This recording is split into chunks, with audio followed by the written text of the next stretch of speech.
নমস্কার, আমি অভিজিৎ সরকার। আমি একজন গৃহশিক্ষক। 11 বছর ধরে আমি আমার একটি সংগঠন চালাচ্ছি, যেটার নাম হচ্ছে স্বপ্নীল একাডেমি। তার সঙ্গে আমি বাজিতপুর উচ্চ বিদ্যালয়ের একজন অতিথি শিক্ষক। বর্তমান শিক্ষা ব্যবস্থায় দেখা যাচ্ছে ছাত্রছাত্রীরা ব্যাকরণ থেকে বিমুখ হচ্ছে। তার একটাই কারণ, তারা বুঝতে পারছে না।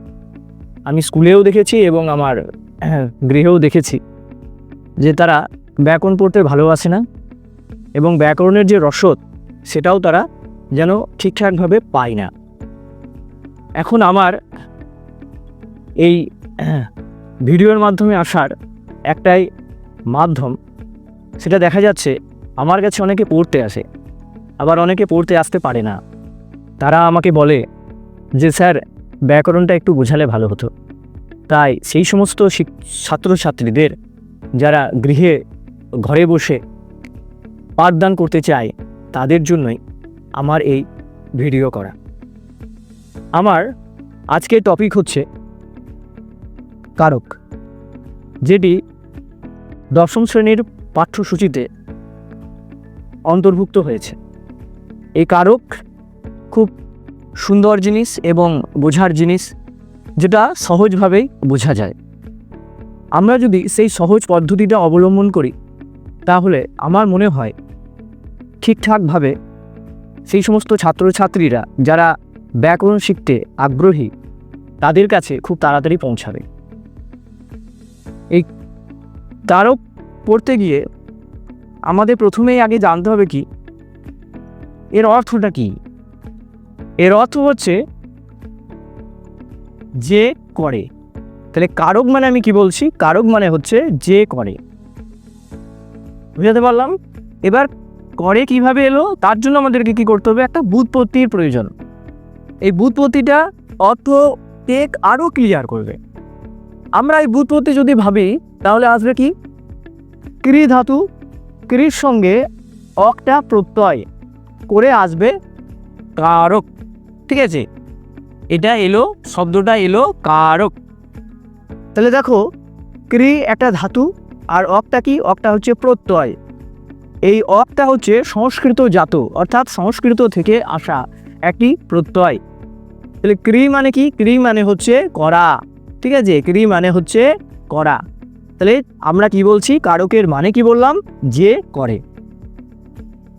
এতটা তোমাদের নিশ্চয়ই ক্লিয়ার হয়েছে। যদি ক্লিয়ার হয়ে থাকে, অসুবিধা নেই, আমি পরের ধাপে যাব। অর্থাৎ পরের ধাপ বলতে আমাদেরকে সংজ্ঞায় যাব। সংজ্ঞা জানতে গেলে আমাদের প্রথমেই দরকার কি? আগে উদাহরণ। কারণ আমাদের বাংলা ব্যাকরণে একটি সবথেকে বড় মাধ্যম হচ্ছে উদাহরণ, অর্থাৎ তাড়াতাড়ি মনে রাখার একটি অন্যতম প্রয়াস। উদাহরণ মনে রাখলেই আমাদেরকে তাড়াতাড়ি সংজ্ঞা মনে থাকতে পারে। কীরকম উদাহরণ? আমি একটা উদাহরণ নিয়েছি, দেখো। রাম বিদ্যালয় যায়। রাম বিদ্যালয় যায়, তাহলে কে যাচ্ছে? রাম যাচ্ছে।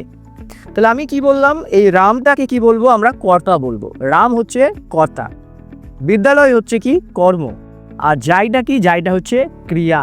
তাহলে একটি বাক্যে সুন্দরভাবে গঠন করতে গেলে প্রথমেই দরকার কর্তা, কর্ম এবং ক্রিয়া, যাকে আমরা ইংরাজিতে বলি SOV। এস মানে হচ্ছে কর্তা, সাবজেক্ট, ও মানে হচ্ছে অবজেক্ট, যেটা কর্ম, আর ক্রিয়া হচ্ছে ভার্ব। অর্থাৎ এটা থেকেও একটা শর্ট কোশ্চেন হয় যে বাংলা কারকের ক্ষেত্রে কি কি প্রযোজ্য। অপশন দেওয়া থাকে, অনেক সময় অপশন দেওয়া থাকে যে SOV না দিয়ে দেবে SVO। ঠিক আছে, না দিয়ে দেয় VSO, না OSV। তাহলে আমাদের প্রথমেই জানতে হবে যে এস মানে হচ্ছে সাবজেক্ট, আর ও মানে হচ্ছে অবজেক্ট, আর ভি মানে ভার্ব। তাহলে আমরা এটা যখন সঠিকটা জানবো, তাহলে এইটাই উত্তর হবে। তাহলে আমরা এই উদাহরণ থেকে সংজ্ঞাটা কিভাবে মুখস্থ করব? সংজ্ঞাটাই মুখস্থ করব। দেখো কি বলছে, একটা বাক্যে বা যে বাক্যে কি হয়? যে বাক্যে বিশেষ্য বা সর্বনাম পদের সঙ্গে ক্রিয়ার যে সম্পর্ক, তাহলে কার সঙ্গে? কর্তার সঙ্গে ক্রিয়ার যে সম্পর্ক, কর্তার সঙ্গে ক্রিয়ার যে সম্পর্ক, তাকে বলা হচ্ছে কারক। ঠিক আছে, তাহলে আমরা কারকের সংজ্ঞার জন্য আরেকবার বলে দিচ্ছি, কিভাবে মনে রাখবো, যে একটি বাক্যে বা যে বাক্যে কি না কর্তার সঙ্গে ক্রিয়ার সম্পর্ক বিদ্যমান তাকেই বলা হচ্ছে কারক। তাহলে আমরা সহজভাবে আমরা বলতে পারি বিশেষ্য বা সর্বনাম তার সঙ্গে যুক্ত ক্রিয়া এই দুটো থাকবেই, তবেই কিন্তু কারক হবে, নচেত কারক হবে না। নমস্কার, আজকে এই পর্যন্তই। আগামী আবার আমরা পুনরালোচনা করব। ঠিক আছে, ধন্যবাদ।